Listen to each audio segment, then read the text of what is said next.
Good morning.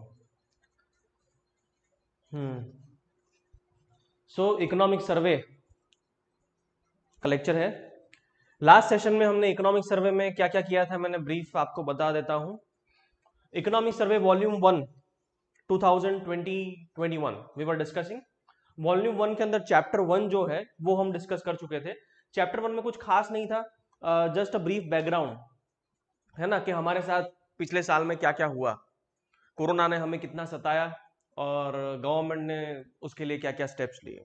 ठीक है, तो उन स्टेप्स को हमने ब्रीफली डिस्कस किया था। अब जो है वो कुछ थोड़ा सा कॉन्क्रीट स्टार्ट होने वाला है। Today we are going to start with chapter 2 volume 1। Chapter 2 basically focuses on debt sustainability.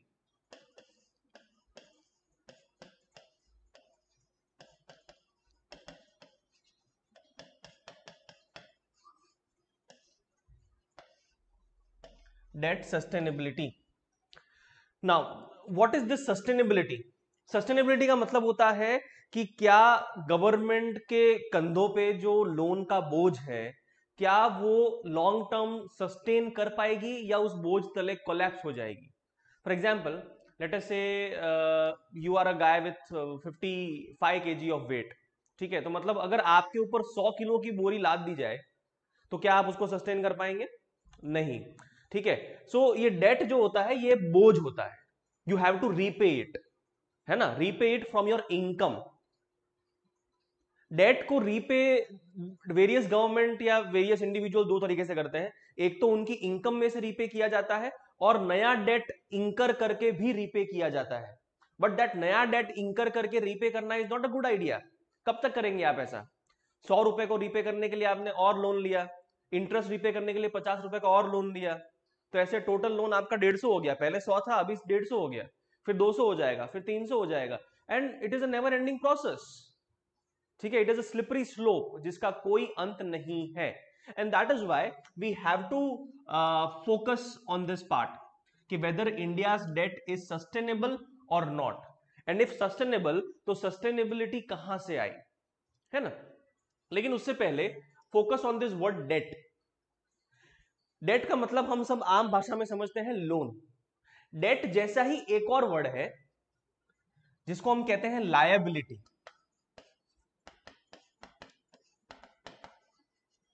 Government liabilities. ठीक है, सो हम कभी मैं बोलूंगा गवर्नमेंट डेट, कभी शायद मैं बोलूंगा government liabilities. Debt and liability में एक माइनर अंतर है, और वो माइनर अंतर है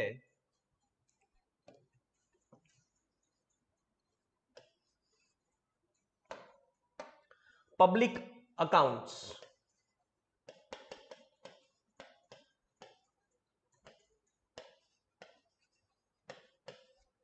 पब्लिक फाइनेंस वाले चैप्टर में हम सब लोग पढ़ते हैं कि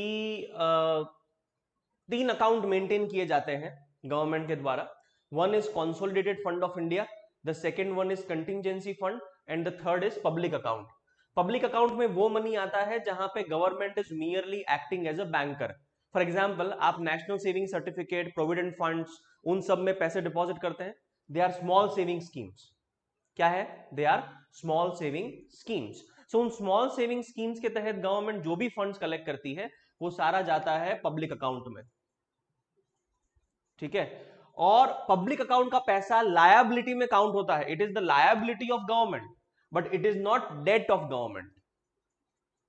पब्लिक अकाउंट का जो बैलेंस है, सपोज पब्लिक अकाउंट में 1 लाख करोड़ रुपए हैं जो आज नहीं तो कल गवर्नमेंट को, लोगों को वापस करने हैं। ठीक है, बट उसको हम डेट के तौर पे नहीं गिनते हैं, उसको हम लायबिलिटी के तौर पे गिनते हैं। उसका लॉजिक ये है कि डेट जो है वो प्रिसाइज ऑब्लिगेशन है कि भाई वो 2 साल में या 1 साल में ड्यू होने ही वाला है। लेकिन ये लायबिलिटी में कुछ पोर्शन होता है वो गवर्नमेंट को पता है कि 1 साल में या 5 साल में ड्यू होगा, और कुछ पोर्शन ऐसा होता है जो government is not sure of कि कब ड्यू होने वाला है। एंड जनरली जो पब्लिक अकाउंट का बैलेंस है वो गवर्नमेंट किसी अच्छी जगह पे इन्वेस्ट करती है। आजकल government food corporation of India को लोन दे देती है और बाकी जगह पे पैसा यूज कर रही है इसका।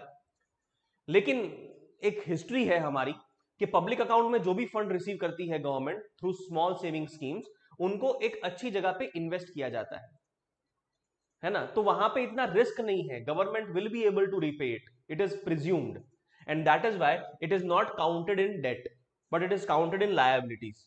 सो एग्जाम पर्सपेक्टिव से you should remember this fact कि there are two words, public debt and public liabilities.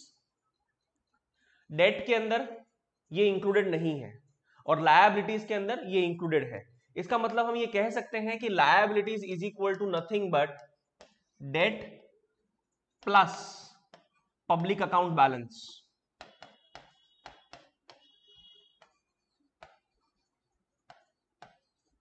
We can say debt plus public account balance, that is liabilities.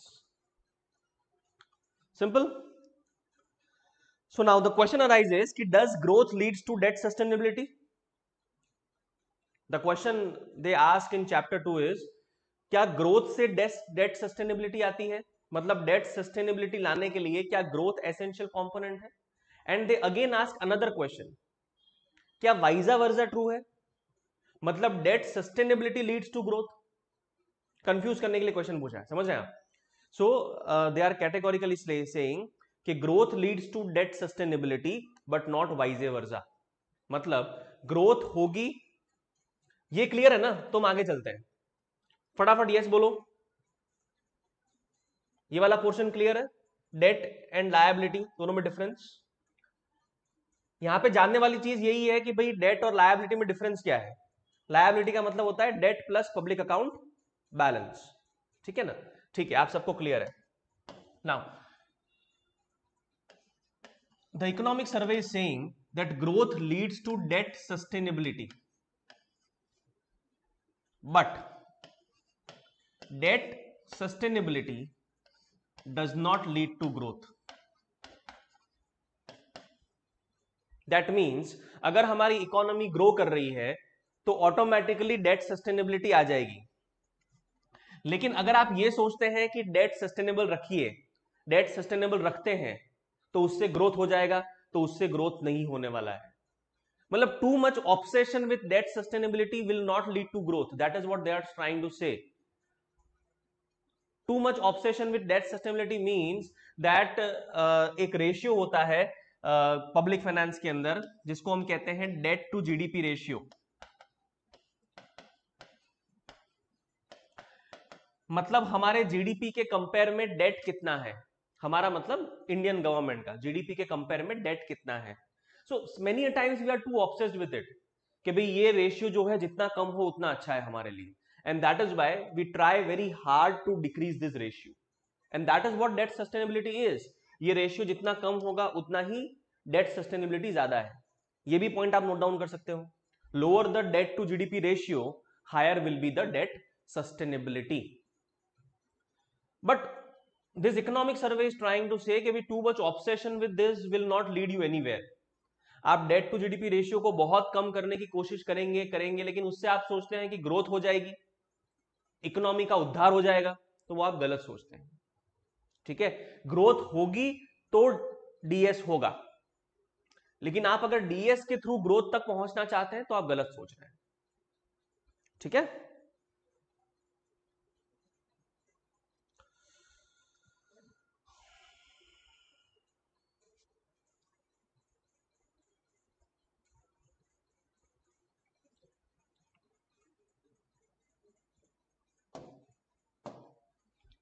Next is they are talking about IRGD. I hope आपने सबने वो gist of volume 1 पढ़ लिया है. ठीक है, उसमें ये सब लिखा हुआ है. IRGD के बारे में बात कर रहे हैं. नेक्स्ट IRGD है interest rate growth rate differential. Interest rate growth rate differential, और ये डिटरमाइन करता है कि आपका डेट सस्टेनेबल होगा लॉन्ग टर्म में या नहीं होगा. ठीक है, IRGD का मतलब है interest rate growth rate differential. अगर इसको हम फॉर्मूला टर्म्स में लिखें तो it is nothing but average interest rate what government is paying minus the growth rate.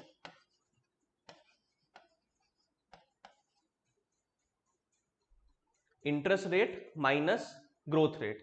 If suppose on an average government is paying 6% interest rate and growth rate of the economy is 8%, so then IRGD will be negative. इसको हम कहते हैं negative IRGD.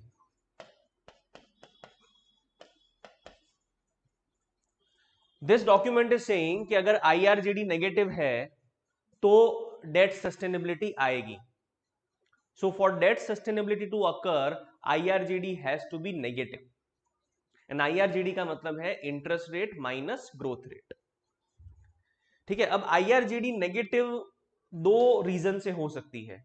एक तो आपकी growth rate बहुत ज्यादा है और दूसरा आपकी इकोनॉमी के अंदर इंटरेस्ट रेट बहुत कम है. दिस डॉक्यूमेंट इज आर्ग्यूइंग कि एडवांस इकोनॉमीज जो है, एडवांस मतलब वेस्टर्न इकोनॉमीज, वेस्टर्न इकोनॉमीज के अंदर IRGD नेगेटिव होने का रीजन है इंटरेस्ट रेट का बहुत कम होना.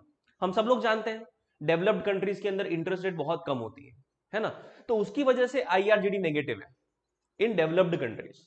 लेकिन अगर डेवलपिंग कंट्रीज की बात करें सच एज इंडिया, तो वहां पे ग्रोथ रेट की वजह से IRGD नेगेटिव है. मतलब ग्रोथ रेट बहुत ज्यादा है इसीलिए IRGD नेगेटिव है. ठीक है, सो डेवलप्ड कंट्रीज में IRGD नेगेटिव क्यों है? Because of lower interest rate. लेकिन डेवलपिंग कंट्रीज में IRGD नेगेटिव क्यों है? Because of higher growth rate.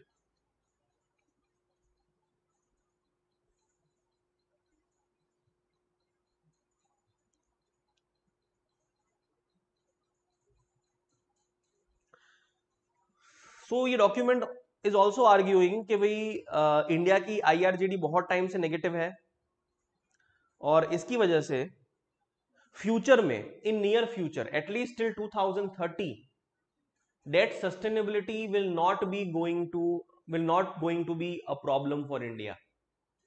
तो अगर कोरोना जैसे टाइम में अगर हमें counter cyclical fiscal policy follow करनी भी पड़े तो उससे हमें डरना नहीं चाहिए.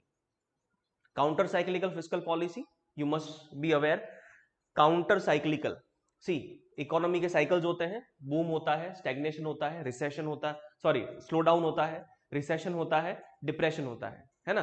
तो अगर ये जो स्लो डाउन वाला साइकिल है, स्लो डाउन, रिसेशन, डिप्रेशन, अगर इस साइकिल को काउंटर करने के लिए हम लोग फिस्कल पॉलिसी को चेंज करें उस तरीके से कि जिससे ये इकोनॉमी का साइकिल, इकोनॉमी का जो ट्रेजेक्टरी है ये डाउन टर्न में चला गया है, इसको वापस से बाउंस बैक किया जाए, अगर ये कोशिश करें हम, तो इसको कहते हैं counter cyclical fiscal policy. Using fiscal policy as a tool to counter economic cycle. ठीक है, इसको हम काउंटर साइक्लिकल पॉलिसी कहते हैं. During pandemics we all know हमारे साथ क्या हुआ है. स्लो डाउन आया, रिसेशन आया, डिप्रेशन आया, और ऐसे सिनारियों में क्या करना चाहिए? ऐसे सिनारियों में हमें counter cyclical fiscal policy follow करनी चाहिए. लेकिन counter cyclical fiscal policy follow करने के लिए हमें लोन लेना पड़ेगा. यहां पे हमें का मतलब है गवर्नमेंट. अगर गवर्नमेंट चाहती है counter cyclical fiscal policy follow करना, तो लोन लेने के अलावा और कोई रास्ता नहीं है.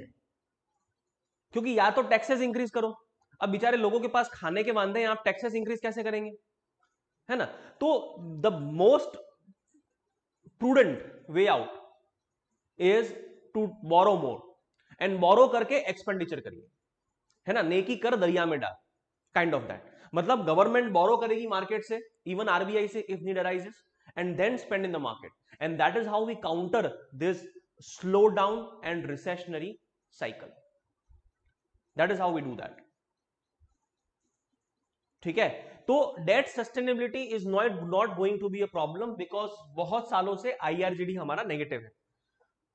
Obviously except some years, and that was this year 2020-21 में हमारी ग्रोथ रेट नेगेटिव है, और ग्रोथ रेट नेगेटिव है तो फिर IRGD नेगेटिव कैसे होगा, है ना. कैसे होता है ये? एग्जांपल, जैसे हम लोग 6% का इंटरेस्ट पे कर रहे हैं, हम लोग मतलब government is paying 6% rate of interest. ठीक है, तो इस 6% रेट ऑफ इंटरेस्ट के सामने हमारी ग्रोथ रेट 2021 में नेगेटिव है. लेट अस अज्यूम नेगेटिव 4%, सो -4%. सो IRGD कितना हो गया? 6 + 4, माइनस माइनस प्लस हो जाता है ना, बेसिक मैथमेटिक्स. सो 10% का IRGD हो गया, and that is positive IRGD. So positive IRGD में डेट सस्टेनेबिलिटी नहीं होती है. लेकिन वो सिर्फ इक्का दुक्का साल में है। That is what this document is saying कि आप एक आध साल का जो अजीब से हालात हैं उसके अंदर जो हमारे साथ हुआ उसके आईआरजीडी को लेके you can not say that India में डेट सस्टेनेबिलिटी नहीं है। हमें पूरा पास्ट कंपेयर करना पड़ेगा, पिछले 10 साल 20 साल कंपेयर करिए, और उससे दिस डॉक्यूमेंट इज आर्ग्यूइंग कि 2030 तक हमारी डेट सस्टेनेबिलिटी रहने वाली है और उसके बाद भी। तो हमें डेट सस्टेनेबिलिटी को लेके चिंता करने की जरूरत नहीं है।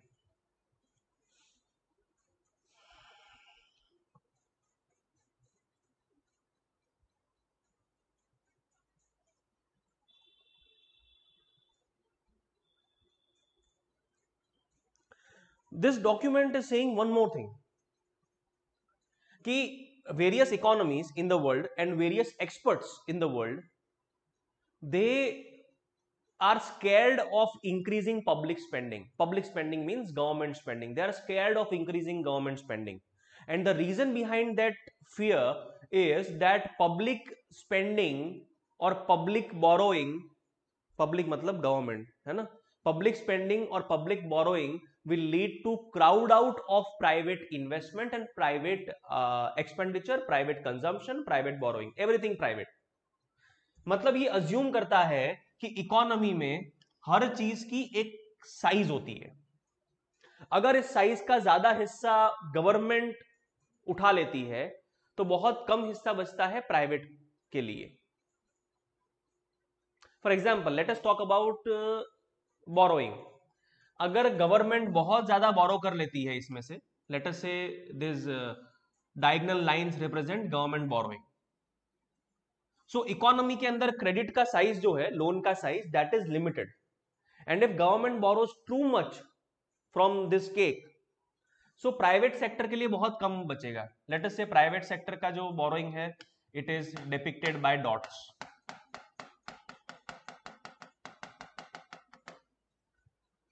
सो गवर्नमेंट की बोरोइंग ज्यादा है इसीलिए प्राइवेट की बोरोइंग कम है। इसकी जगह अगर गवर्नमेंट बोरो कम करती तो प्राइवेट की borrowing would have been higher,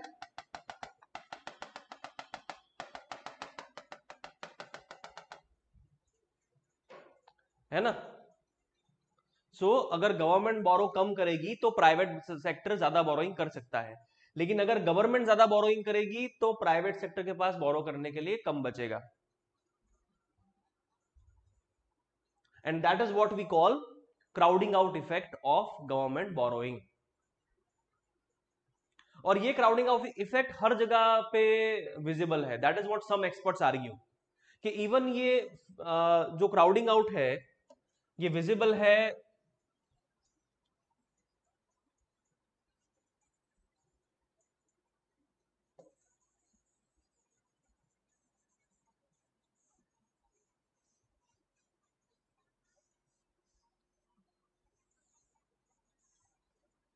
crowding out visible है इवन इन एम्प्लॉयमेंट।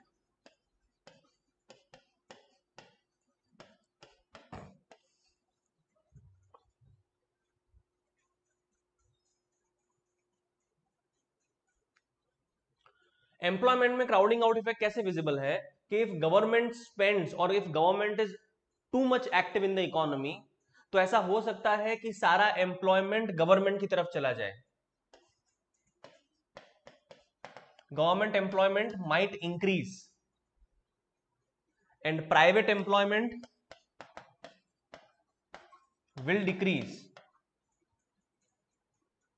ठीक है, मतलब लोग गवर्नमेंट एम्प्लॉयमेंट के पीछे भागेंगे बिकॉज प्राइवेट सेक्टर में तो एम्प्लॉयमेंट है नहीं, तो government employment will go up and private employment will go down. That is what experts are arguing if government becomes too much active in the economy to follow counter cyclical policy. लेकिन this survey is arguing कि भाई advance economies में ऐसा होता होगा शायद, but Indian economies में ऐसा नहीं होता है। The reason being advance economy में लोगों को कोई फर्क नहीं पड़ता है गवर्नमेंट जॉब मिले या प्राइवेट जॉब मिले। एडवांस इकोनॉमी में जॉब मिलनी चाहिए, है ना। What that is what they like, they like to have a job, और वो गवर्नमेंट भी हो सकती है प्राइवेट भी हो सकती है। तो इसको ये लोग कहते हैं कि government job market and private sector job market, they are not segmented. मतलब उनका जो कस्टमर बेस है वो अलग अलग नहीं है जॉब मार्केट का कस्टमर बेस, मतलब those who would like to have a job there. So people are indifferent कि भाई हमें प्राइवेट सेक्टर जॉब मिलेगी या हमें गवर्नमेंट जॉब मिलेगी, है ना। तो जैसे ही उनको गवर्नमेंट जॉब मिलती है वो लपक लेते हैं। तो वहां पे ऐसा होगा कि if government is too much active in the economy तो government employment will go up and private employment will go down. लेकिन इंडिया में ऐसा नहीं है। इंडिया में गवर्नमेंट जॉब वाला सेक्शन अलग है जो गवर्नमेंट जॉब के पीछे भाग रहा है, जैसे हम जैसे लोग, और प्राइवेट वाला अलग है जिसको सिर्फ प्राइवेट जॉब करनी है, गवर्नमेंट जॉब में कोई रस नहीं है। सो हमारे यहाँ ये मार्केट जो है this are segmented. Private job वाला मार्केट अलग है, गवर्नमेंट जॉब वाला मार्केट अलग है। तो हमारे यहाँ ऐसा इतना कोई फर्क नहीं पड़ेगा। ये क्राउडिंग आउट इफेक्ट एम्प्लॉयमेंट वाला जो है ये एडवांस इकोनॉमीज में चलता होगा, इंडिया में नहीं चलता है। Getting my point? Because India में labour markets are segmented. Remember this line, UPSC में ये लोग क्या करते हैं, मेंस के अंदर भी और प्रीलिम्स के अंदर भी इकोनॉमिक सर्वे में से एज इट इज लाइन उठाते हैं। और लास्ट ईयर तो जीपीएससी में भी बहुत सारे क्वेश्चंस आए थे, लास्ट या last two last year economic survey में से, और हर साल आते हैं। ठीक है, so what I am trying to say is कि इकोनॉमिक सर्वे की जो लैंग्वेज है, जो वर्डिंग्स है, वो इंपॉर्टेंट है। As it is you can expect statements in prelims as well as in mains. ठीक है, so the statement is labour market is segmented in India while it is not segmented in western countries.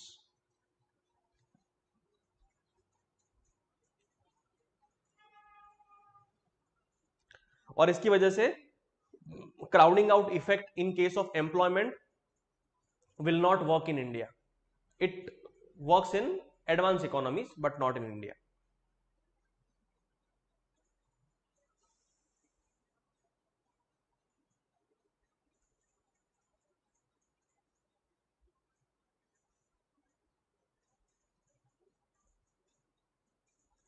Then they are talking about pro cyclical and counter cyclical policies. Quickly हम इसको revise कर लेते हैं, हम सब लोग जानते हैं इसको, but still pro cyclical and counter cyclical.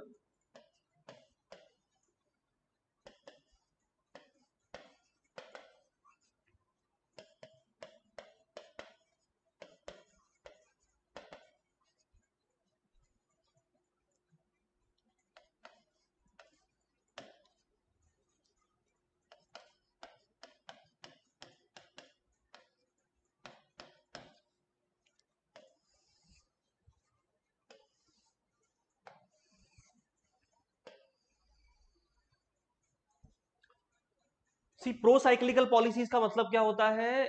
ऐसी पॉलिसीज जिससे वो साइकिल और एग्रेवेट होता है. एग्रेवेशन मतलब उसकी इंटेंसिटी और बढ़ जाती है. फॉर एग्जाम्पल हमारी इकोनॉमी में अगर बूम है, मतलब ओवर ग्रोथ हो रही है, तो अगर प्रो साइक्लिकल पॉलिसीज फॉलो की जाएगी तो ग्रोथ और बढ़ेगी, ओवर हीट हो जाएगा. जैसे ऑलरेडी चाय उबल रही है, लेकिन गैस आप और तेज करेंगे तो वो उबल उबल के बाहर आ जाएगी, है ना, और आपके शर्ट वगैरह पे भी आ सकती है अगर बहुत ज्यादा आपने गैस तेज कर लिया तो प्रो साइक्लिकल पॉलिसीज वो होती है. Even at the time of recession, अगर रिसेशन के टाइम पे कोई आपको बोले कि प्रो साइक्लिकल पॉलिसी क्या है या वो क्या करेगी, तो रिसेशन को और एग्रेवेट करेगी. ऑलरेडी हमारी ग्रोथ रेट नेगेटिव है, रिसेशन का मतलब growth rate going into a negative zone. Already growth rate negative है और नेगेटिव चली जाएगी अगर प्रो साइक्लिकल पॉलिसी फॉलो की जाएगी तो. ठीक है, so that is why pro cyclical policies are not desirable, counter cyclical policies are desirable. हमें उस साइकिल को काउंटर करना है. अगर बूम है, ओवर ग्रोथ हो रही है, तो उसको हमें थोड़ा सा ठंडा करना है ना. चाय उबल रही है तो उसको थोड़ा नीचे लाना है, गैस कम करेंगे, है ना. और चाय गर्म ही नहीं हो रही है तो गैस फास्ट करेंगे. That is counter cyclical policy. Now you tell me in the chat box, boom के टाइम पे प्रो साइक्लिकल पॉलिसी क्या होगी? Give me answers.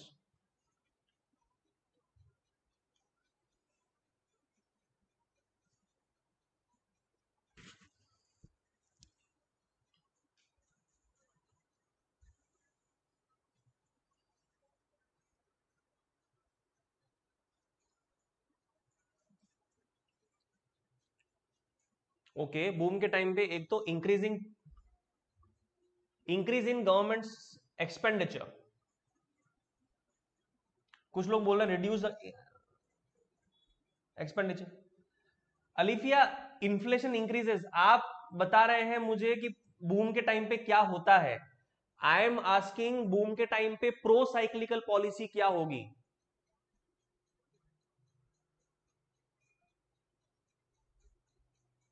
Expansionary, Nivea बोल रही है एक्सपेंशनरी, धार्मिक बोल रहे हैं कॉन्ट्रैक्शनरी। ठीक है, मैं बता देता हूं। हाँ Radhika, taxes will reduce, correct.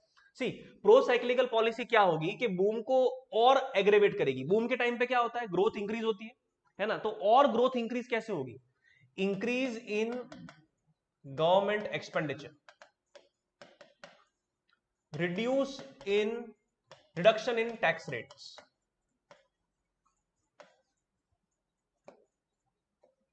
Reduction in tax rate, and overall increase in fiscal deficit. That is pro cyclical policy.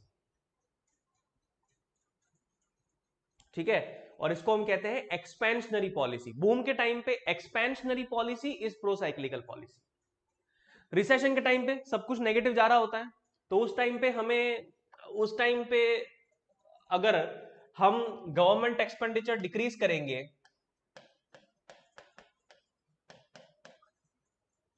Tax rates को इंक्रीज करेंगे और फिस्कल डेफिसिट को रिड्यूस करेंगे, देन वी कैन से कि it is a pro cyclical policy. Cycle को और aggravate करेगी, recession आ रहा है तो और रिसेशन आएगा, अगर गवर्नमेंट एक्सपेंडिचर कम हो जाएगा, टैक्स रेट इंक्रीज हो जाएगी और एफडी फिस्कल डेफिसिट इंक्रीज हो जाएगी। बूम के टाइम पे counter cyclical policy will be इसका उल्टा, decrease in government expenditure, increase in tax rate, decrease in fiscal deficit. और यहां पे इसका उल्टा, increase in government expenditure, decrease in tax rate and increase in fiscal deficit. अगर expansionary contractionary के term से बोला जाए तो बूम के टाइम पे pro cyclical policy will be expansionary fiscal policy. Recession के टाइम पे pro cyclical fiscal policy would be contractionary fiscal policy. Boom के टाइम पे counter cyclical fiscal policy would be contractionary fiscal policy, and recession के time पे counter cyclical fiscal policy would be expansionary fiscal policy, है ना। तो pandemic के time पे economic survey is arguing कि government has to follow this policy, because recession है और रिसेशन के अंदर counter cyclical policy is expansionary fiscal policy.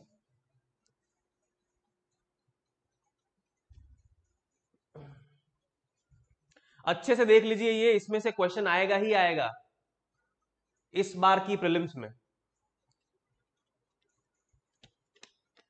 कोई डाउट है तो मुझे बताइए, I will explain again.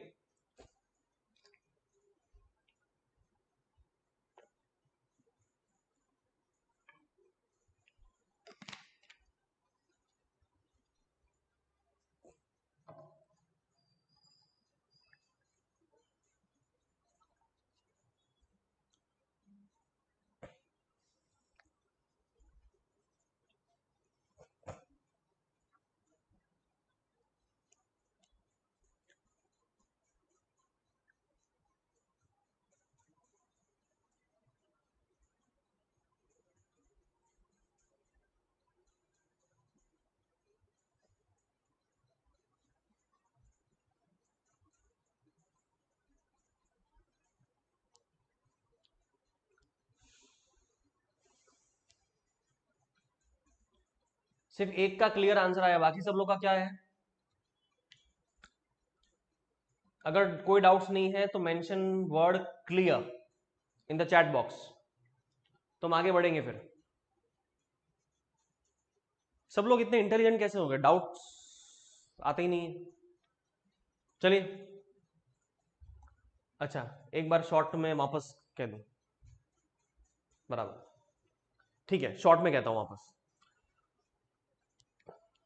Economy में बूम एंड रिसेशन आते हैं। बूम का मतलब economy is in higher trajectory, मतलब ग्रोथ हो रही है और ओवर ग्रोथ हो रही है। सी, बूम का कोनोटेशन कोई पॉजिटिव नहीं है, बूम को आप ओवर ग्रोथ भी कह सकते हैं, ठीक है, ओवर ग्रोथ हो रही है। रिसेशन का मतलब ग्रोथ रेट नेगेटिव में है।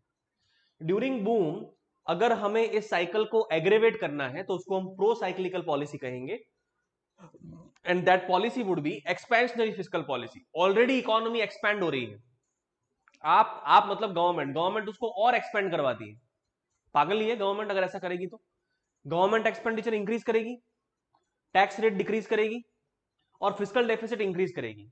हम सब जानते हैं गवर्नमेंट एक्सपेंडिचर जब इंक्रीज होते हैं, टैक्स रेट रिड्यूस होती है और फिर उसकी वजह से बोरोइंग करनी पड़ती है, फिस्कल डेफिसिट ऊपर जाती है, इकोनॉमी के अंदर मनी सप्लाई बढ़ने के चांसेस हैं, and all that leads to expansion, demand increase, production increase, income increase, ठीक है। उसी दौर में अगर काउंटर साइक्लिकल पॉलिसी फॉलो करनी हो, मतलब इकोनॉमी को थोड़ा सा ठंडा करना हो, तो गवर्नमेंट क्या करेगी?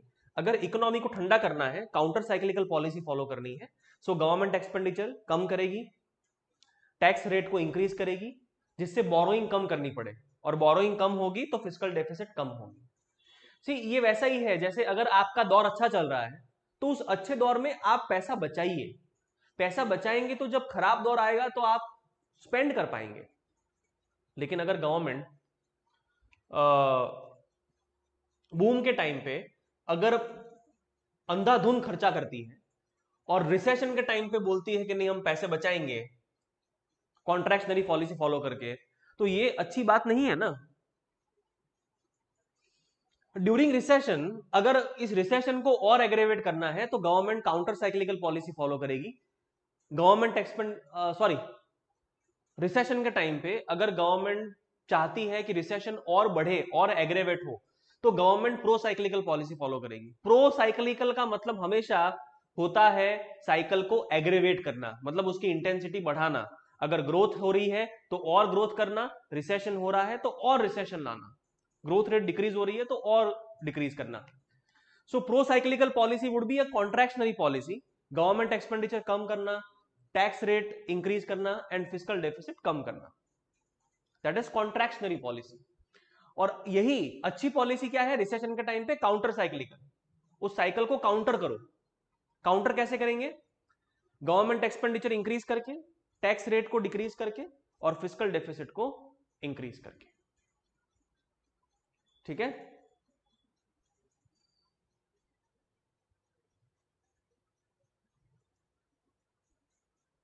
How it is ideal Radhika? It is not ideal, you should not follow it. और in that sense you are saying कि भाई वो नहीं फॉलो करने का आइडियल है, तो देन यू आर करेक्ट, ठीक है। प्रो साइक्लिकल पॉलिसी फॉलो नहीं करनी चाहिए, we have to follow counter cyclical policies, ठीक है।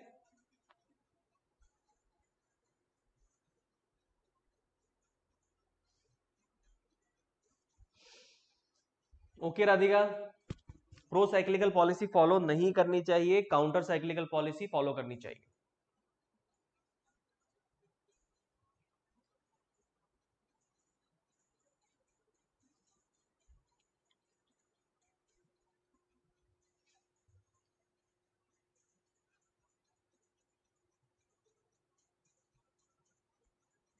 बूम का मतलब एफडीआई नहीं है गौरव सोलंकी, बूम का मतलब है ग्रोथ इंक्रीज होना, higher growth rate, that is boom.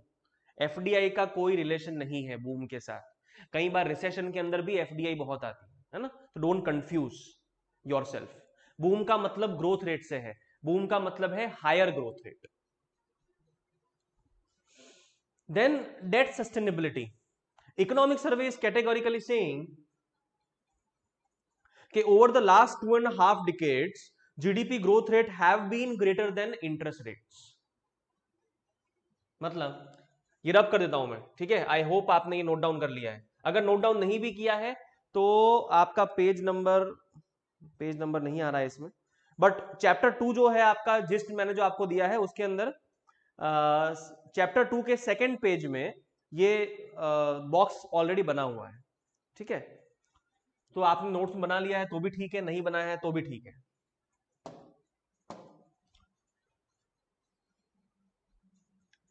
This document is saying कि in last 2 decades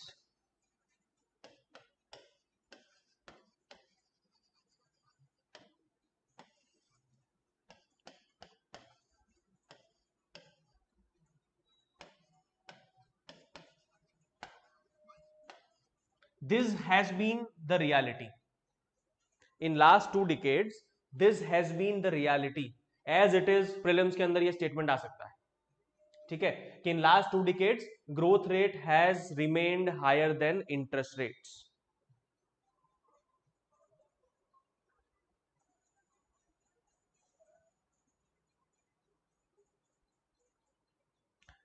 Since 2003 India's IRGD has been negative, but except this year 2021 को छोड़ के, ठीक है. लेकिन अगर स्टेटमेंट आता है कि since 2003 India's IRGD has been negative, तो you have to mark it correct, because economic survey में ये स्टेटमेंट एज इट इज लिखा हुआ है.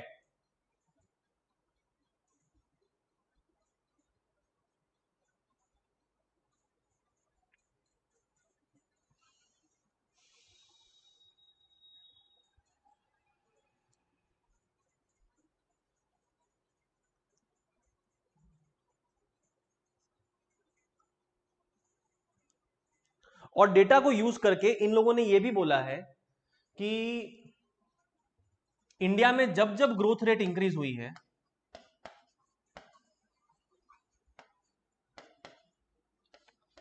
तब तब debt to GDP ratio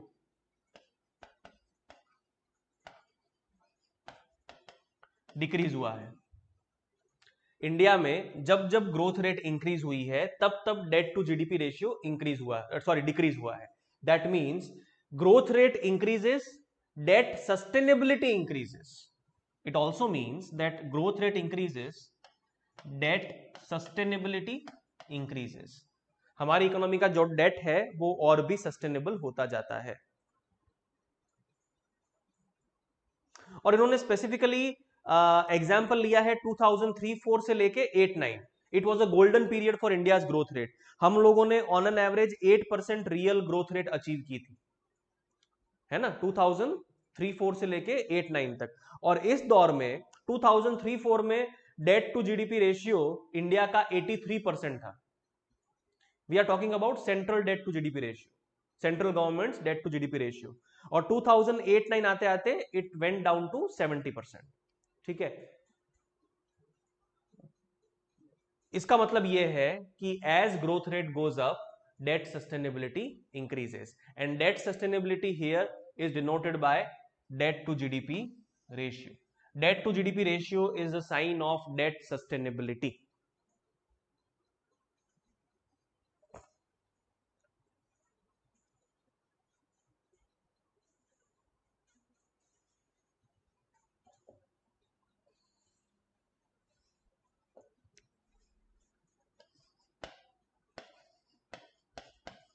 If growth rate increases, it leads to decrease in debt to GDP ratio. ठीक है, लेकिन कुछ कंट्रीज हैं जहां पे ग्रोथ रेट इंक्रीज होने से debt to GDP ratio decrease नहीं होता है. ठीक है, there is no change in debt to GDP ratio.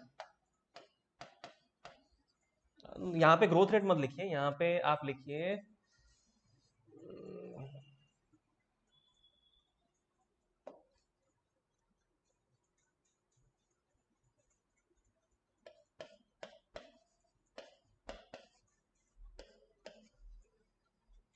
IRGD, interest rate growth rate differential, है ना. So interest rate growth rate differential जितना कम होगा उतना ही चांसेस हैं कि आपका डेट टू जीडीपी रेशियो भी कम होगा. और नेगेटिव जिम में जाएगा तो ये तो और अच्छा है, और कम होगा ये. लेकिन कुछ कंट्रीज हैं जहां पे IRGD और डेट टू जीडीपी रेशियो में ये कोरिलेशन एग्जिस्ट नहीं करता है, और वो कंट्रीज हैं एडवांस इकोनॉमीज.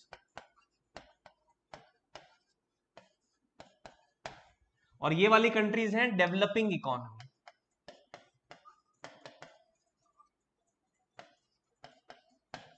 सो डेवलपिंग इकोनॉमीज में ये होता है, if IRGD is lower, debt to GDP ratio will also likely decrease. ठीक है, डेट सस्टेनेबिलिटी विल इंक्रीज। लेकिन एडवांस इकोनॉमीज में ऐसा नहीं होता है। The reason being lower IRGD advance economies में क्यों होता है? Because of lower interest rate and not higher growth rate. India जैसी कंट्रीज में IRGD कम क्यों है या नेगेटिव क्यों है? Because of higher growth rate. इसका यह मतलब है कि अगर IRGD नेगेटिव है because of higher growth rate, it will lead to debt sustainability. लेकिन अगर आपका IRGD नेगेटिव है, आपकी इकोनॉमी ने जानबूझ के इंटरेस्ट रेट कम रखी है इसकी वजह से, तो it might not lead to debt sustainability. For example western countries, advanced economies. So advance economies में correlation is like this, and developing economies में correlation is like this. Simple.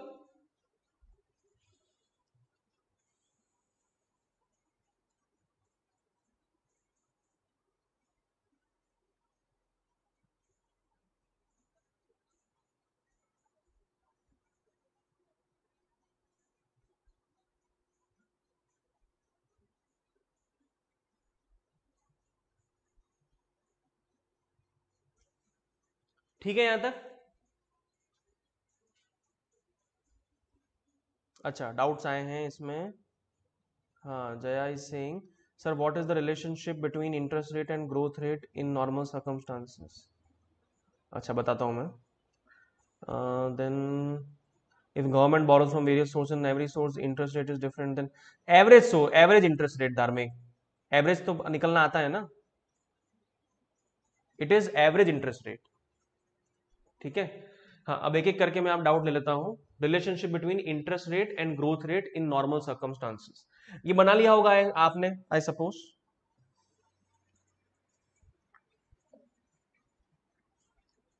C, interest rate और growth rate में relation क्या है?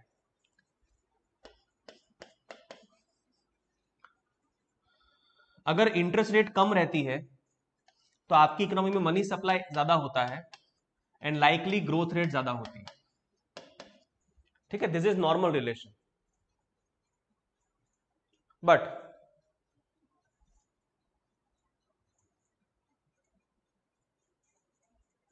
ये relation advance economies में इतना काम नहीं करता है। The reason being advance economies में इंटरेस्ट रेट कम है, मनी सप्लाई भी ज्यादा होती है, लेकिन along with that demand saturation है।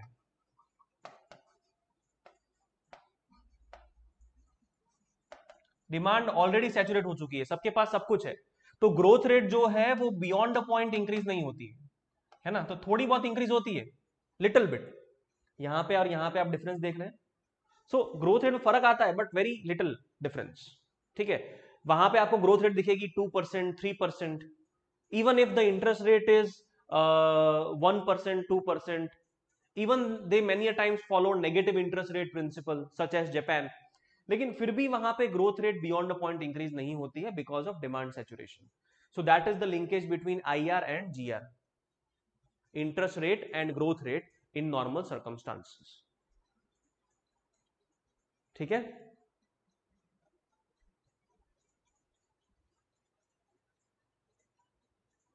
एडवांस इकोनॉमी वाला जो फंडा है मैं फिर से रिपीट कर देता हूं।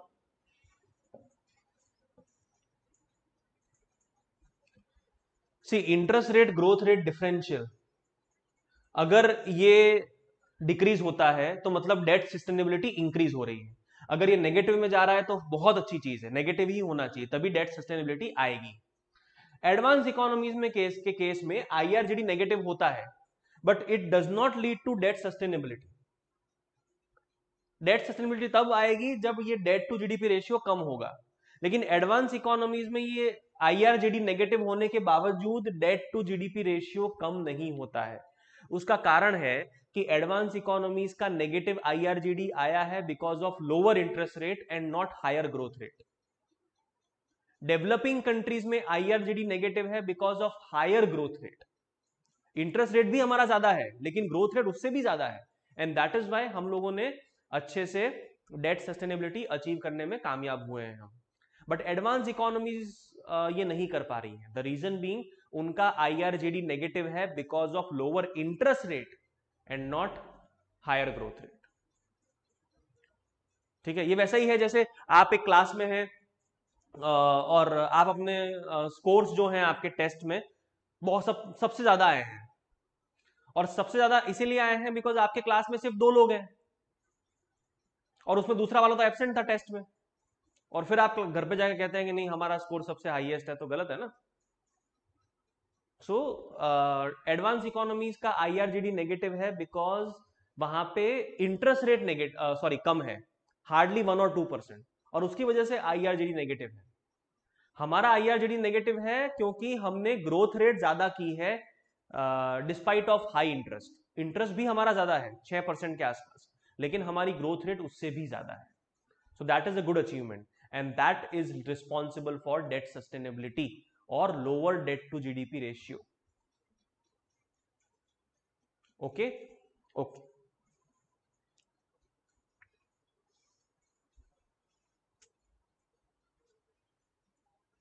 आगे चलते हैं। आई होप आपने ये बना लिया होगा फॉर बेटर अंडरस्टैंडिंग। आपके नोट्स में लिखा हुआ है लेकिन नोट्स में लैंग्वेज फॉर्म में लिखा हुआ है तो शायद आपको थोड़ा कॉम्प्लिकेटेड लगे। This is bit easy. चलें आगे, आगे चलना है तो यस बोलिए। यस यस, आओ, yes yes yes yes yes. Okay, let us go ahead. Next segment is relationship between government debt and GDP.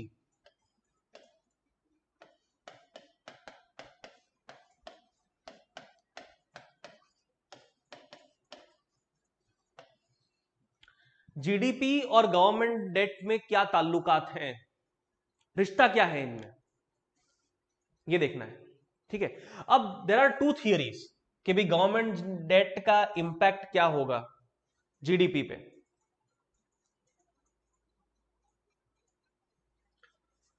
Number 1, if government debt increases, it leads to crowd out private investment. क्यों crowd out? Because अगर government debt बढ़ेगा तो government ने बहुत borrowing कर लिया market से, तो प्राइवेट सेक्टर को बोरो करने के लिए कम बचेगा। So government debt increases, it will crowd out private investment, and because of it our GDP will decrease. GDP in future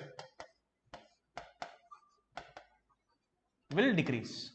That is one argument or one way out or one theory, one philosophy. दूसरी theory ये है कि if government debt increase,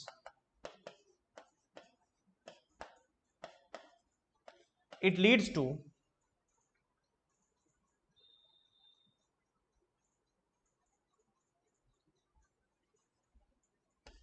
positive motivation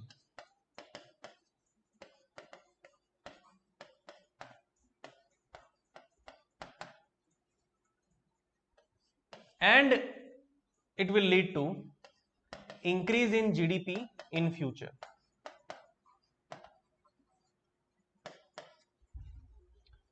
So government debt अगर बढ़ेगा, so positive motivation for private sector. If government is borrowing more, government is spending more, तो private को लगेगा भी यार गवर्नमेंट अगर स्पेंड कर रहा है तो इकोनॉमी का फ्यूचर अच्छा है, एक मोटिवेशन मिलता है ना। इट इज लाइक अगर आपके फादर बहुत स्पेंड कर रहे हैं तो आपको लगता है कि यार घर की माली हालत बहुत अच्छी है, पापा का बिजनेस बहुत मस्त जा रहा है, तो हम भी स्पेंड करते हैं। इट इज लाइक दैट, ठीक है, अ मोटिवेशन। या if you are a younger kid in your house, तो आपका जो एल्डर ब्रदर है आपके या एल्डर सिस्टर है, if they are spending more, तो आपको लगता है कि यार अच्छा खासा पैसा है अपनी फैमिली में, तो वो स्पेंड कर रहे हैं तो हम भी स्पेंड करते हैं, है ना। या फिर अगर वो बिजनेस कर रहे हैं तो हम भी बिजनेस करते हैं कि बिजनेस करना is good. So same manner में अगर government is spending more by borrowing more, तो प्राइवेट को लगता है कि भाई इकोनॉमी के हालात तो अच्छे हैं, तो क्यों ना हम भी बोरो करें, हम भी स्पेंड करें, ठीक है। सो उससे GDP in future will go up.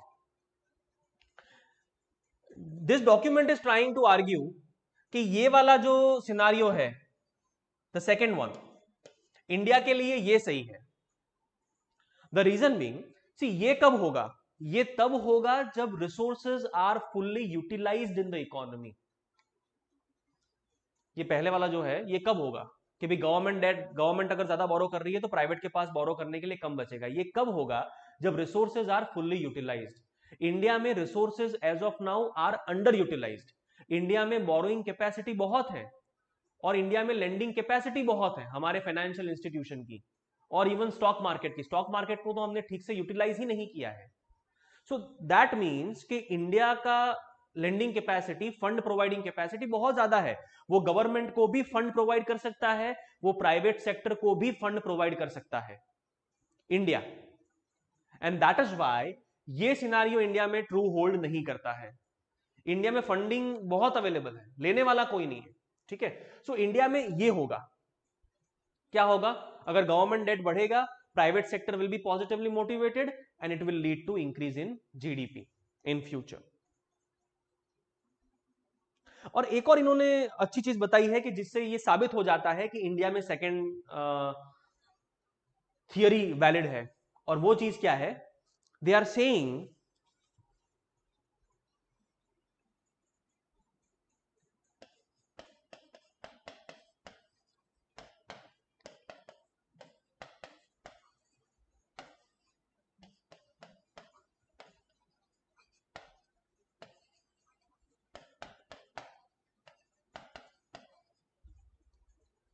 इन दोनों के बीच में there is no correlation. See crowding out हो रहा है, ये कब मालूम चलता या किससे पता लगता, अगर गवर्नमेंट डेट टू जीडीपी अगर इंक्रीज हो रहा है and if it is leading to decrease in corporate debt to GDP, तो हम कहते हैं कि क्राउडिंग आउट हो रहा है। See it is a sign of crowding out.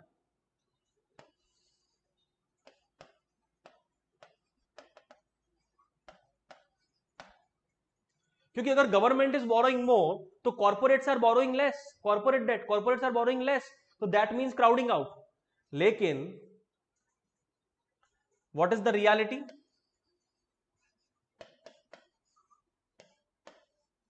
government debt to GDP, if it increases,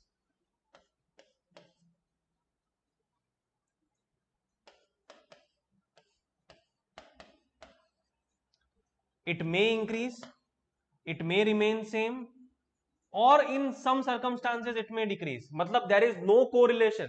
इसका मतलब क्या है, यहां पे मैं कहना चाहता हूं और ये सर्वे भी कहना चाहता है, no correlation,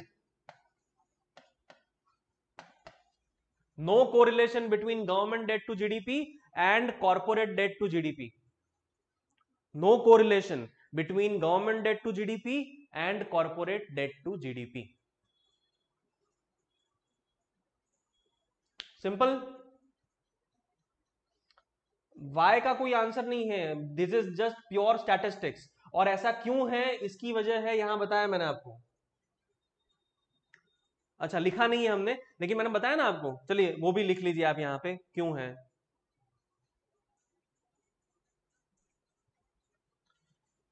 because resources are underutilised.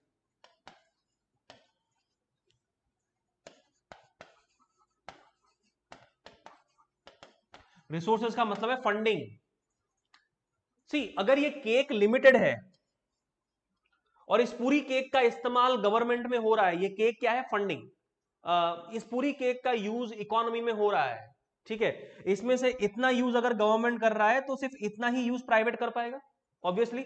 India का सिनारियो क्या है, इंडिया में अगर ये फंडिंग का केक है तो इतना ही यूज हो रहा है, इतना तो अभी खाली पड़ा है ना। और इसके अंदर ये गवर्नमेंट यूज कर रहा है और ये प्राइवेट यूज कर रहा है। If government is using more तो प्राइवेट का कम होगा, हमें ये लगता है, लेकिन हम ये भूल जाते हैं कि भाई ये केक अंडर यूटिलाइज्ड है, अभी ये खाली पोर्शन पड़ा है। प्राइवेट अगर चाहे तो यहां पे एक्सपेंड कर सकता है, और प्राइवेट यही करता है। एंड पॉजिटिव मोटिवेशन भी तो कुछ काम करेगा कि नहीं करेगा? ठीक है, पॉजिटिव मोटिवेशन मतलब अगर गवर्नमेंट स्पेंड कर रहा है तो प्राइवेट को एक मोटिवेशन मिलता है कि हम भी स्पेंड करें, इकोनॉमी के हालात अच्छे होने वाले हैं, and that is why there is no correlation.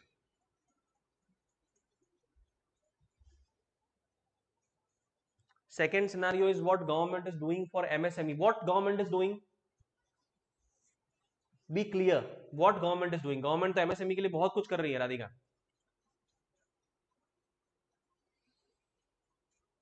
I hope आप लोगों ने ये बना लिया होगा, और जिसके जिसके डाउट है थोड़ा क्लैरिफाई करिए। ये सेकंड सिनारियो है।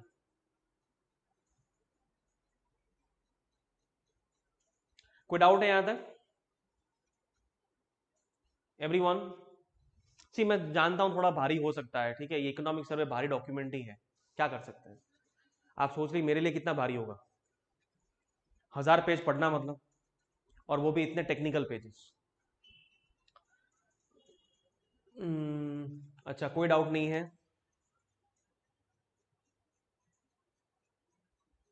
ठीक है राधिका, अगर आपको कोई डाउट है तो आप अपना डाउट थोड़ा क्लियर करिए, तो मैं उसको और अच्छे से एक्सप्लेन कर पाऊंगा।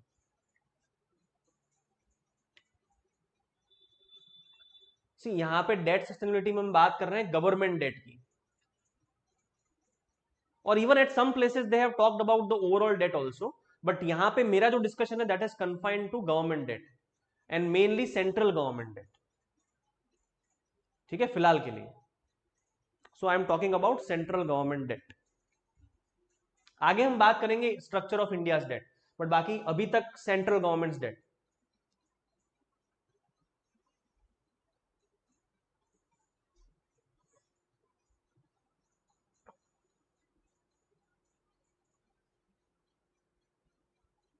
आगे चलते हैं।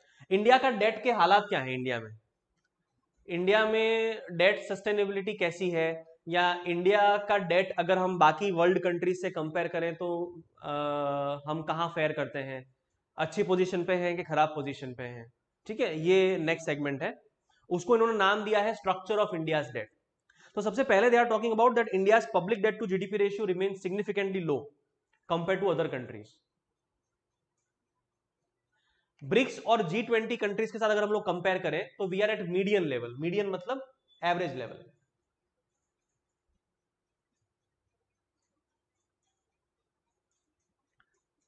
सी राधिका, आप जो बोल रही हैं कि like collateral, free loans, clearing of MSME dues by government, so MSME को मोटिवेट कर रही है कि यू इन्वेस्ट मोर, है ना, ये है। लेकिन वो सेकंड थियरी के साथ उसका लिंकेज क्या है that is I am not still clear, but MSME enterprises को एक मोटिवेशन प्रोवाइड करने के लिए, पॉजिटिव मोटिवेशन प्रोवाइड करने के लिए government is doing this, all this जो आप कह रही हैं ये सही है। बट ये जो सेकंड थियरी हमने यहां बात की that is from the view point of crowding out, तो यहां पे थोड़ा क्राउडिंग आउट का समझ में नहीं आ रहा है। See crowding out is more of it occurs when there is lesser capacity in the economy to provide funds। ठीक है, आपके पास एक ही रोटी है और दो आपके पेट्स हैं, ठीक है, एक ही रोटी है आपके पास, तो वो आप किसको किसको प्रोवाइड करेंगे? अगर एक पेट को ज्यादा देंगे तो फिर दूसरे पेट को बेचारे को कम मिलेगी, और दूसरे को ज्यादा देंगे तो पहले वो कम मिलेगी, and that is what crowding out is all about. यहां पे आप जो एमएसएमई की बात कर रही हैं that is more of an other motivation. See negative sentiments जब होते हैं इकोनॉमी के अंदर कि भाई भविष्य में कुछ नहीं होने वाला है, कोरोना रहने ही वाला है, गवर्नमेंट कुछ नहीं कर पा रही है, तो उस सिनारियो में एक बूस्ट देने के लिए, एक पुश देने के लिए एमएसएमईज को या बाकी स्मॉल एंटरप्राइजेस को गवर्नमेंट बेनिफिट प्रोवाइड कर रही है, जो आपने बताया वो। बट हमारा यहाँ पे आर्ग्यूमेंट थोड़ा सा अलग था, उन दोनों चीजों को अलग अलग रखिए, ठीक है। Now I was talking about कि ब्रिक्स कंट्रीज और G20 कंट्रीज के साथ अगर हम लोग कंपेयर करें तो इंडिया का जो डेट टू जीडीपी रेशियो है that is at a median level. Median मतलब हम ये नहीं कह सकते कि ब्रिक्स कंट्रीज और G20 कंट्रीज में इंडिया का डेट टू जीडीपी रेशियो सबसे कम है, नो। मीडियन का मतलब होता है at average level, at middle level. कुछ कंट्रीज हैं जिनका डेट टू जीडीपी रेशियो हमसे बहुत ज्यादा है, कुछ कंट्रीज हैं जिनका डेट टू जीडीपी रेशियो हमसे बहुत कम है, ठीक है। अब इन यहां पे यूपीएससी कैसे आपको कंफ्यूज कर सकती है स्टेटमेंट फॉर्म में, कि दे में से कि in BRICS countries India's debt to GDP ratio is the lowest, तो ये सही नहीं है।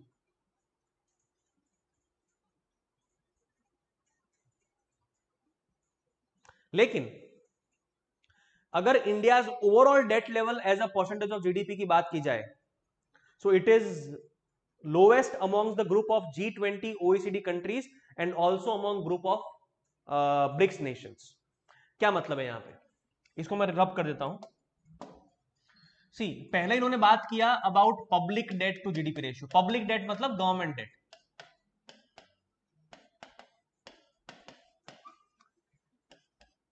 While comparing with G20 and BRICS nations, it is at median level. लेकिन अगर ओवरऑल डेट की बात की जाए, ओवरऑल डेट का मतलब है public plus private,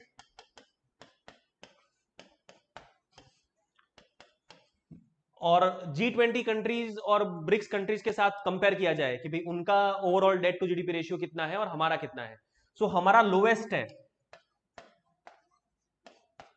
among G20 and BRICS. ये लोएस्ट नहीं है public debt to GDP, overall debt to GDP, public plus private. Public मतलब गवर्नमेंट डेट और प्राइवेट मतलब जो हमारा कॉर्पोरेट का, इंडिविजुअल का, सबका लोन है, that is overall debt to GDP ratio, so that is lowest among G20 and BRICS nations. Public debt to GDP that is at median level.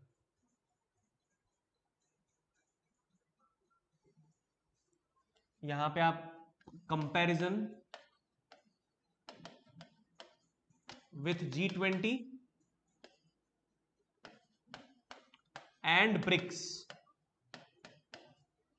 G20 और BRICS country के साथ comparison हम करते हैं तो हमें मालूम चलता है कि public debt to GDP ratio is at median level, but overall debt to GDP ratio is lowest among G20 and BRICS nations, ठीक है।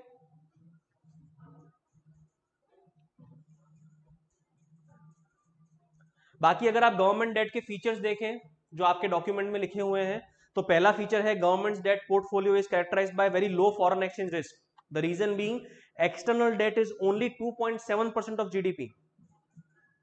मतलब अगर जीडीपी से कंपेयर किया जाए तो हमारा एक्सटर्नल डेट सिर्फ 2.7% है, and it is one of the lowest, not the lowest but one of the lowest. मतलब हमने एक्सटर्नल बोरोइंग बहुत कम की है, हमने मतलब गवर्नमेंट ने, और गवर्नमेंट ने एक्सटर्नल बोरोइंग बहुत कम की है, इसकी वजह से एक्सचेंज रेट का रिस्क बहुत कम है। एक्सचेंज रेट का रिस्क कैसे आ सकता है डेट के केस में, कि late us say you have borrowed $100, और जब आपने $100 बोरो किए उस time exchange rate was 60 rupees per dollar, लेकिन व्हेन रीपेमेंट की बारी आई तो एक्सचेंज रेट 60 से बढ़ के हो गया 70। So when you have received the money, when you have borrowed the money, you effectively borrowed 6,000 rupees, $100 into 60, but when it is the time of repayment, you are repaying 100 into 70, that is 7,000 rupees. So borrow किया 6,000 rupees, repayment है 7,000 rupees, 1,000 रुपए का तो बैठे बैठे loss हो गया, and that is because of change in exchange rate. India के गवर्नमेंट डेट के केस में एक्सचेंज रेट रिस्क बहुत कम है, द रीजन बीइंग हमारा external debt to GDP ratio बहुत कम है, इट इज जस्ट 2.7%। अगर टोटल गवर्नमेंट डेट की बात की जाए तो उसमें 70% डेट सेंटर का है और 30% डेट जो है वो स्टेट्स का है। 70% डेट सेंट्रल गवर्नमेंट का है और 30% डेट स्टेट गवर्नमेंट का है।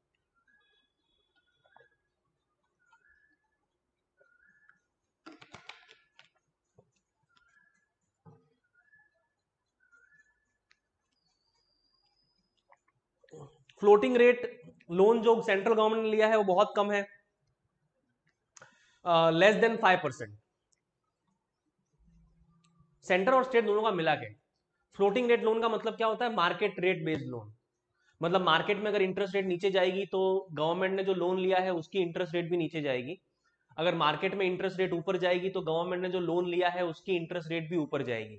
That is floating rate loans. Fix rate loans कैसे होते हैं कि जहां पे मार्केट के हिसाब से इंटरेस्ट रेट चेंज नहीं होती है। जितना ज्यादा फिक्स रेट लोन्स होगा उसका मतलब है कि हम उतने ही ज्यादा सिक्योर्ड हैं, क्योंकि मार्केट का तो कोई भरोसा नहीं है ना, इंटरेस्ट रेट ऊपर भी जा सकती है, नीचे जाएगी तो अच्छी बात है लेकिन ऊपर भी जा सकती है। ठीक है, सो इंडिया में अगर हम गवर्नमेंट डेट की बात करें, central plus state, 95% government debt fix rate है and only 5% government debt is floating rate.